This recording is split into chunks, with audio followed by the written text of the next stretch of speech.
most Americans are going online using a mobile device, and it's inevitable that health is going to be part of that. It's interesting, people talk about developing and developed markets as if they're alien to each other. If you really start thinking about the development of global markets, is how do you find patients or doctors or providers that are in similar circumstances wherever they are in the world and aggregate them across a market. So even at a rural village, a grandmother has a mobile phone, a young boy has a mobile phone. And because of that, we've come up with a lot of applications that would have never been thought of. You know, having worked previously in Kenya and Tanzania and in India and in Nepal, Belize, Guatemala, the same struggles existed. We started to work in mobile health because of the end users. I met community health workers who were walking 60, 80, 100 miles to access clinics, and patients who are walking the same distances to access care. And these gaps could very clearly be bridged by simple mobile tools. Back in the day, I was a Peace Corps volunteer, served for 2 years as a translator for U.S. doctors that would come and do free clinics and free surgeries in the Dominican Republic. It was there that I heard a very common story from physicians, which is that most people in emerging markets suffer due to a lack of simple health information. On the other hand, we have hardware, software, middleware, and pardon my arrogance, we also have brainware. So what we have to do is we have to develop a technology and a solution to a particular market and to a particular need and a particular disease. And if we want to try and leverage that in a different market, we have to do that, but we have to be careful because we can't just assume because something has worked in one situation, that's going to work in another situation.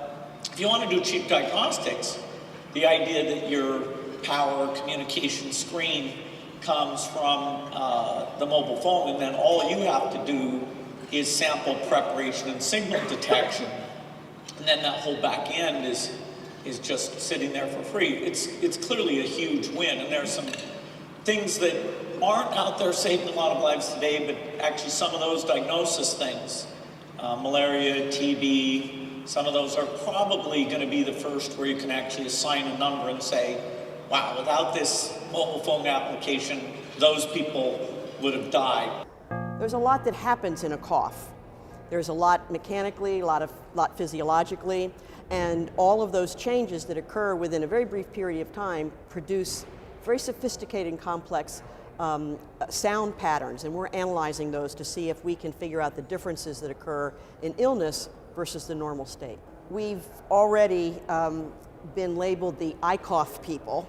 Our real interest is in using this in the developing world. When I first thought of mobile health, it seemed to me that it was something about science fiction and not really what it seemed to be. We are developing an open source platform, a medical platform for Android devices, both tablets and phones.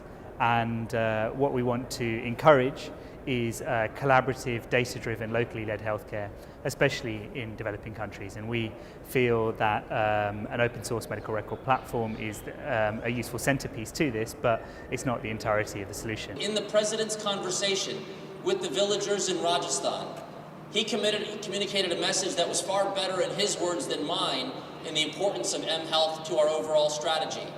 In fact, the President used that opportunity to specifically say that in many areas, even here in the United States, it's hard sometimes to get to a hospital, he said. And to the extent that we can use technology to provide people with basic health information, and in some cases simple diagnoses that can save people time, it can also save the government money, and more importantly, we can end up with better health outcomes. It's the teenager who doesn't get access to HIV information or any information around family planning or sexual health. It's the mother who doesn't understand the importance of breastfeeding. So when I think about the biggest impacts, I think of patient reminders, not clear, but if you could get people to take TB drugs regularly, if you could get them, even in the rich world, to take medicines regularly, remind mothers to do various things, particularly in that first year of life, that's a huge one.